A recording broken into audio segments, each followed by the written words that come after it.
Many times, that never happens. The other person inflicts a wound on us and never does anything about it.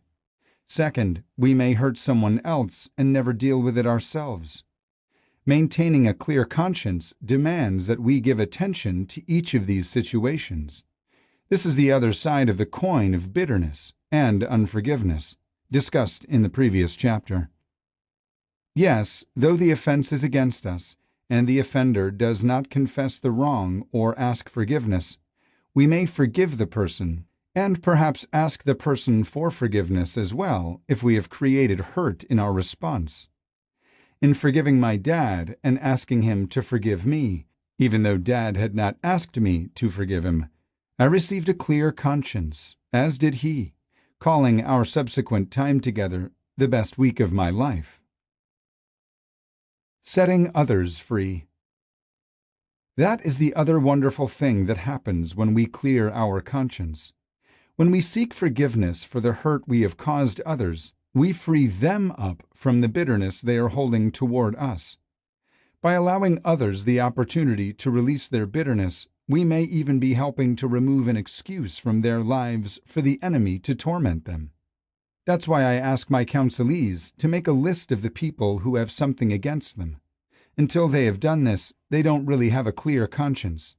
I'm not talking about endless introspection or airing all their dirty laundry in public. That's not the idea at all. There are things in all of our lives that need to be kept among the people involved. What happened is not everyone else's business. The guideline I use is that the scope of the forgiveness need be no greater than the scope of the offense. If we share things about ourselves with people who are not part of the problem or the solution, we may live to regret it. How to clear up old offenses. So I'm very careful here because the people who come to my office are often carrying extremely heavy baggage from the past. It's like a time bomb hidden in a suitcase on an airplane. If that thing goes off, it's going to hurt an awful lot of innocent people. We're only dealing here with people with whom we haven't made things right. Even in these cases, though, there are times when it's the better part of wisdom to leave some things unsaid. In other words, we don't have a right to spill out all of our confessions if it's going to wreak needless pain and havoc in someone else's life. I tell the people I'm counseling, if there are people from your past you need to forgive, God is big enough to bring them back into your life. For example, Bradley wanted to clear his conscience before the Lord concerning 2 incidents of illicit sex in his past. He wanted to meet the 2 women and seek their forgiveness, so he prayed that God would give him the opportunity to make things right. Bradley knew nothing of the 2 women's lives at the moment.